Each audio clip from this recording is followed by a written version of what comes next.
नमस्कार। आज मैं आपको समुद्र मंथन की कहानी असुरराज बलि के दृष्टिकोण से सुनाऊंगा।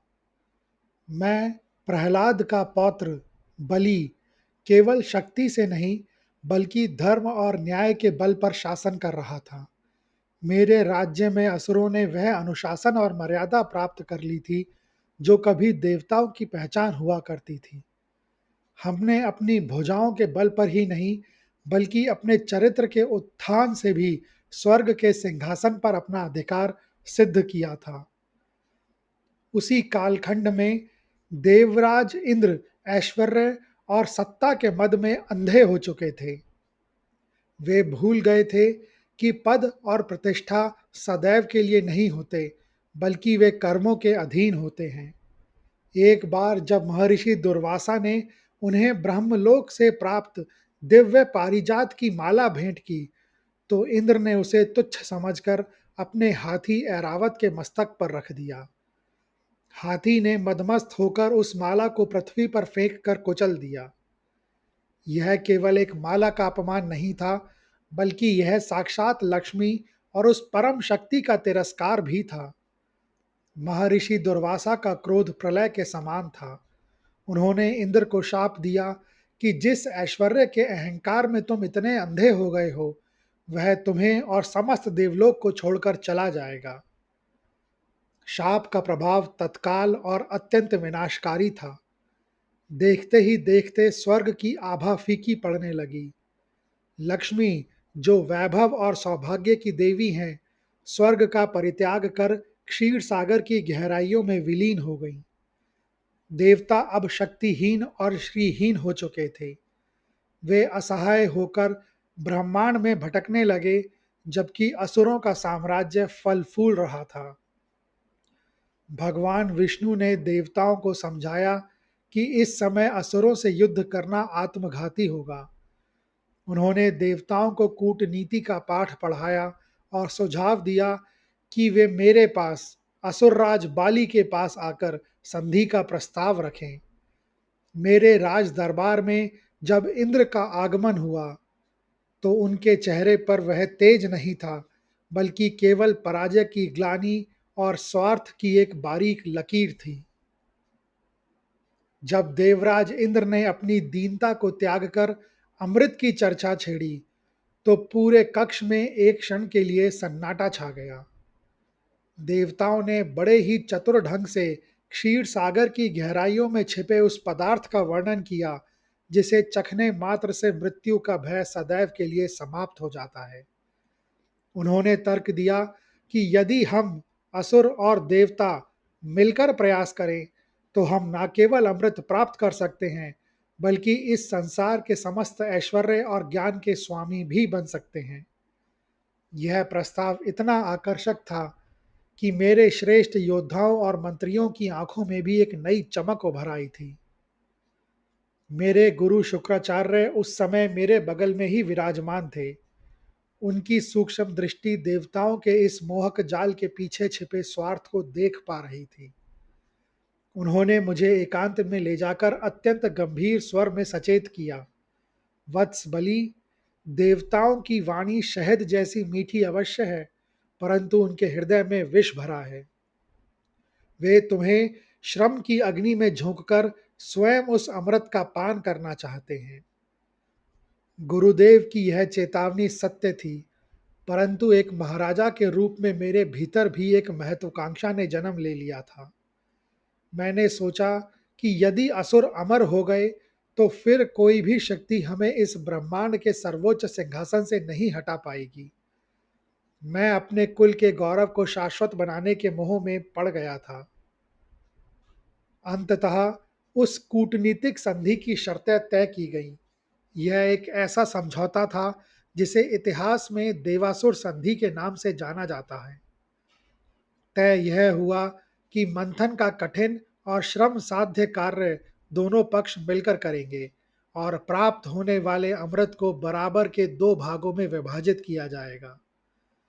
देवताओं के चेहरे पर एक कुटिल संतोष की लहर देखी गई, जिसे मैं उस समय अपनी विजय समझ बैठा था। हम यह भूल गए कि भगवान विष्णु की माया कभी भी सीधा मार्ग नहीं चुनती। मथानी और रस्सी के चयन के साथ ही उस महामंथन का वास्तविक संघर्ष प्रारंभ हुआ। भगवान विष्णु की कृपा और उस विशालकाय मंद्राचल पर्वत को गरुड़ पर विराजित कर समुद्र के बीचों बीच स्थापित किया गया। परंतु पर्वत को स्थिर रखना भी दुष्कर था। वह बार बार समुद्र की अथाह गहराइयों में धंस रहा था। तब श्री हरि ने स्वयं कूर्म अर्थात कछुए का अवतार लिया और पर्वत को अपनी विशाल पीठ पर थामकर उसे वह आधार प्रदान किया जिसके बिना यह मंथन संभव ही नहीं था।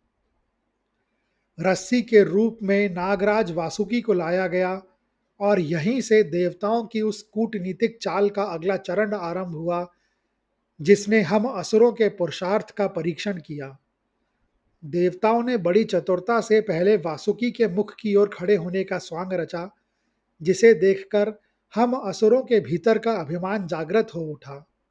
एक असुर महाराज के रूप में मैंने और मेरे सेनापतियों ने इसे अपना अपमान समझा कि हम किसी जीव की पूंछ पकड़कर कार्य करेंगे। हमने दृढ़ता से घोषणा की कि हम असुर कुल के योद्धा हैं और हम केवल मुख वाला भाग ही थामेंगे। देवता जो शायद इसी उत्तर की प्रतीक्षा कर रहे थे, मुस्कुराते हुए वासुकी की पूंछ की ओर चले गए। मंथन का वेग जैसे जैसे बढ़ा, समुद्र का कोलाहल प्रलयंकारी होने लगा। मंदराचल के घूमने से समुद्र का जल उबलने लगा और वासुकी नाग के शरीर पर पड़ने वाला अत्यधिक दबाव के कारण उनके मुख से भयंकर विषैली फुफकारें और अग्नि की लपटें निकलने लगीं। हम असुर जो मुख की ओर खड़े थे, उस विषैली ऊष्मा और धुएं से झुलसने लगे। हमारे योद्धाओं के शरीर काले पड़ने लगे और उनकी आंखें जलन से व्याकुल हो गईं, जबकि दूसरी ओर खड़ा देव पक्ष वासुकी के हिलने से उत्पन्न होने वाली शीतल वायु और गगन से होने वाली पुष्प वर्षा का आनंद ले रहा था। यह देवताओं का वह रणनीतिक छल था जिसमें उन्होंने हमारी वीरता के अहंकार को ही हमारे विरुद्ध एक अस्त्र की तरह प्रयोग किया था। फिर भी हम अपने श्रम से पीछे नहीं हटे। जैसे जैसे मंदराचल का वेग बढ़ा, समुद्र के भीतर से भयंकर हलाहल विष प्रकट हुआ। उस कालकूट विष की ज्वाला इतनी प्रचंड थी कि उसने समुद्र के जल को खौलाना शुरू कर दिया और देवताओं तथा असुरों के दिव्य कवच भी पिघलने लगे। अमृत के लोभी देवता, जो रत्नों की प्रतीक्षा में भी थे, विष की उस विभीषा को देखते ही अपने स्थान छोड़कर भागने लगे। हम असुरों ने भी अपने शस्त्र डाल दिए, क्योंकि उस अदृश्य शत्रु से लड़ने का साहस किसी में नहीं था। चारों ओर हाहाकार मच गया और मृत्यु का काला साया पूरी सृष्टि को निगलने के लिए बढ़ने लगा। महादेव शिव ने जब उस प्रलयंकारी विष को देखा, तो उनके चेहरे पर तनिक भी भय नहीं था, बल्कि करुणा का भाव था। उन्होंने बिना किसी संकोच के उस संपूर्ण हलाहल को अपनी हथेली पर लिया और उसे एक घूंट में पी गए।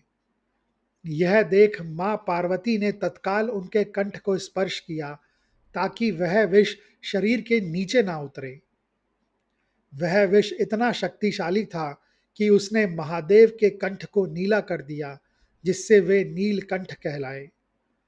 उस दिन मुझे यह बोध हुआ कि वास्तविक नायक वह नहीं जो केवल फल की इच्छा रखता है, बल्कि वह है जो सृष्टि के कल्याण के लिए विष का पान करने का भी साहस रखता है। महादेव के विषपान के पश्चात मंथन का वेग पुनः तीव्र हुआ और क्षीर सागर की गहराइयों से वे दिव्य रत्न निकलने लगे। सबसे पहले समुद्र की लहरों को चीरते हुए कामधेनु गाय प्रकट हुई, जिसे पवित्र अग्निहोत्र और यज्ञ कार्यों के लिए ऋषियों को सौंप दिया गया। इसके पश्चात उच्चैःश्रवा नाम का दिव्य श्वेत अश्व निकला, जिसकी गति वायु के समान थी। एक महाराजा के रूप में मुझे वह अश्व अत्यंत प्रिय लगा और उसे शौर्य के प्रतीक के रूप में मैंने स्वीकार किया। फिर ऐरावत हाथी का प्राकट्य हुआ, जिसकी धवल कांति और विशालता ने सभी को चकित कर दिया। किंतु देवराज इंद्र ने उसे अपनी चतुरंगनी सेना के नायक के रूप में तुरंत झपट लिया। जैसे जैसे मंथन आगे बढ़ा, रत्नों की श्रेष्ठता भी बढ़ती गई। भगवान विष्णु के वक्षस्थल की शोभा बढ़ाने वाले कौस्तुभ मणि निकली, जिसे उन्होंने सहर्ष धारण किया। इसके बाद कल्प वृक्ष और पारिजात जैसे दिव्य वृक्ष प्रकट हुए, जिनकी सुगंध से पूरा वातावरण महक उठा। किंतु इन्हें भी देवताओं ने अपने अधिकार में लेकर स्वर्ग की वाटिका की शोभा बना दिया।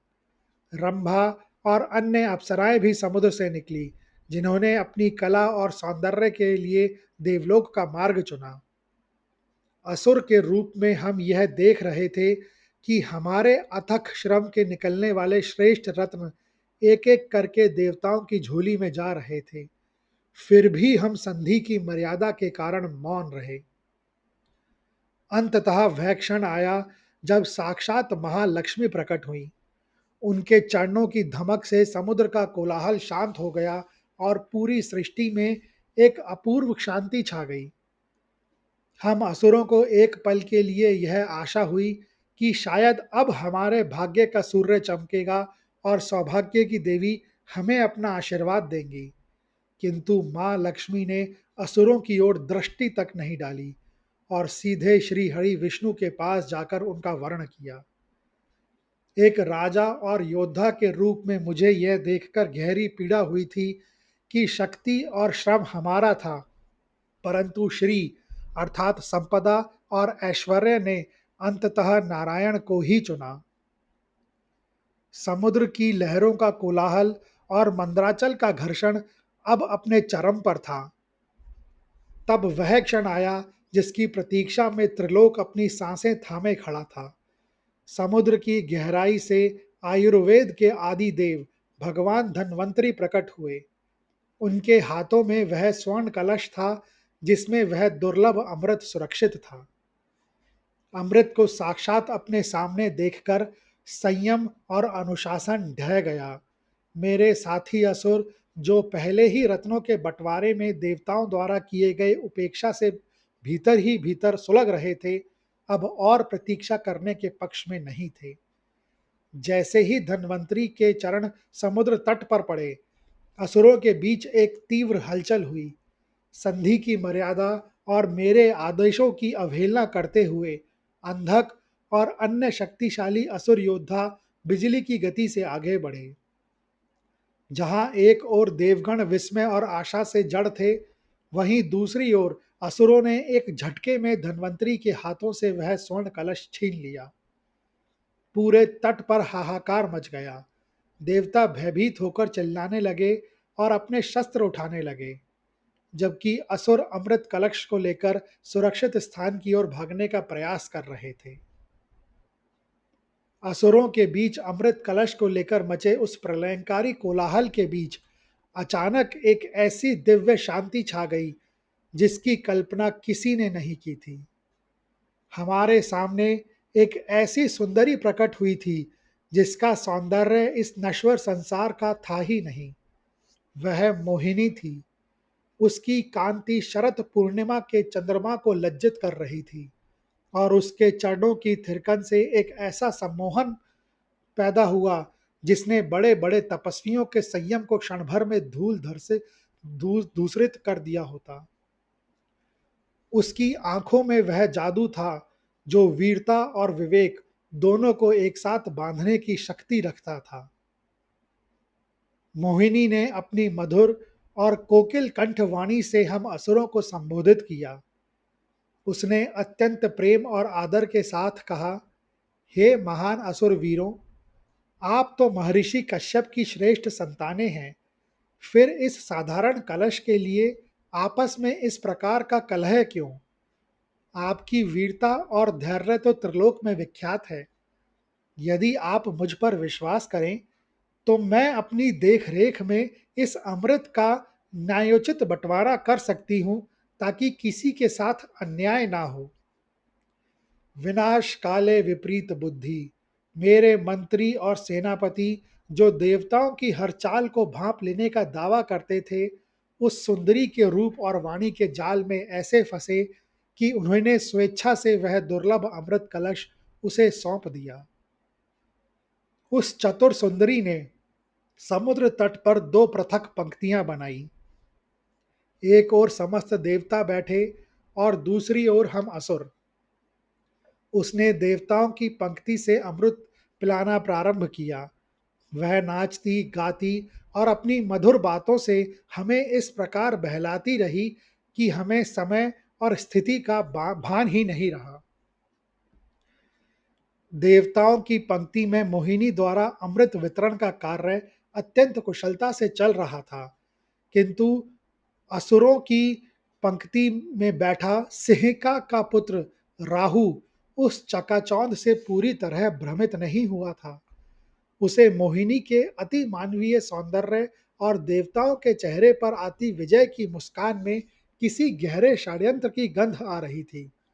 उसने अनुभव किया कि कलश का अमृत धीरे धीरे समाप्त हो रहा है और असुरों की बारी आने तक कोई संकेत ही नहीं दिख रहा।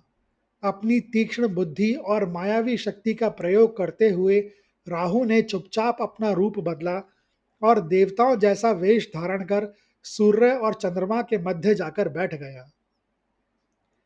जैसे ही मोहिनी ने राहु को देवता समझकर उसके पात्र में अमृत की कुछ बूंदें डाली और राहु ने उन्हें अपने कंठ तक पहुंचाया, वैसे ही सूर्य और चंद्रमा ने उसकी वास्तविकता को पहचान लिया। उन्होंने तत्काल मोहिनी रूपधारी भगवान विष्णु को संकेत दिया कि यह कोई देवता नहीं बल्कि रूप बदलकर बैठा एक असुर है।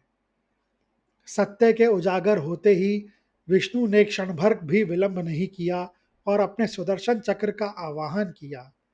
इससे पहले कि अमृत राहु के हृदय तक पहुंचकर उसे पूर्णतः अमर बना पाता, सुदर्शन चक्र ने उसके कंठ को धड़ से अलग कर दिया। अमृत के प्रभाव से राहु का सिर और उसका शरीर दोनों ही जीवित रहे, किंतु वे दो अलग अलग अस्तित्वों में बट गए। उसका सिर राहु कहलाया और उसका धड़ केतु के नाम से जाना गया। इस घटना ने मोहिनी की माया का आवरण हटा दिया और असुरों के सामने वह कड़वा सत्य आ गया कि उनके साथ फिर छल हुआ है। समुद्र तट पर आनंद का वातावरण अचानक युद्ध के कोलाहल में बदल गया। राहु और केतु ने उस दिन से सूर्य और चंद्रमा को अपना परम शत्रु मान लिया, जिसकी परिणति आज भी ग्रहण के रूप में देखी जाती है। असुरों के लिए यह केवल एक योद्धा की पराजय नहीं थी, बल्कि विश्वासघात की वह पराकाष्ठा थी जिसने भविष्य के लिए देवासुर संग्राम की नींव रख दी थी। अमृत पीने के बाद देवताओं की शक्ति कई गुना बढ़ गई। उन्होंने हम असुरों पर आक्रमण कर दिया। वह युद्ध भीषण था। हम असुर वीरता से लड़े, लेकिन अमर देवताओं को हराना असंभव था। मेरे कई साथी असुर मारे गए और अंततः हमें पाताल की ओर लौटना पड़ा। संसार कहता है कि समुद्र मंथन में देवता जीत गए, लेकिन मैं, बलि, आज जब सुतल लोक के सिंहासन पर बैठता हूं, तो मुझे एक अलग सत्य दिखाई देता है। क्या देवता वास्तव में जीते? उन्होंने अमृत पीकर अपनी मृत्यु को तो टाल दिया, लेकिन वे अपने भय को नहीं टाल पाए। वे आज भी असुरों के नाम से डरते हैं। वे सदा ईर्ष्या और असुरक्षा में जीते हैं। हमने अर्थात असुरों ने क्या पाया? हमने वह अनुभव पाया जो अमृत से भी बड़ा है। हमने सीखा कि यह जगत विष्णु की माया है। उस हार ने ही मुझे वह महानता दी कि जब बाद में भगवान वामन बनकर मेरे द्वार पर आए, तो मैंने बिना किसी क्रोध या छल के अपना सर्वस्व दान कर दिया। समुद्र मंथन केवल समुद्र का नहीं, बल्कि हमारी वासनाओं और अहंकार का मंथन था। देवताओं ने शरीर की अमरता चुनी, लेकिन मैंने त्याग और सत्य की अमरता चुनी। इसीलिए आज भी भक्त प्रहलाद के बाद यदि किसी असुर का नाम आदर से लिया जाता है, तो वह है महादानी असुरराज महाराज बलि। वह मंथन अधूरा रह जाता यदि उसमें असुरों का पुरुषार्थ और मेरा यह अनुभव समाहित ना होता। यही समुद्र मंथन की वास्तविक गाथा है, जहां हारने वाला भी अपनी मर्यादा के कारण इतिहास में अमर हो गया। यह कहानी सुनने के लिए धन्यवाद। अगर आपको यह कहानी अच्छी लगी हो तो कृपया इस वीडियो को ज़्यादा से ज़्यादा लोगों के साथ शेयर करें, लाइक करें व चैनल को सब्सक्राइब करें। कमेंट्स बॉक्स में लिखें ओम विष्णुदेवाय नमः।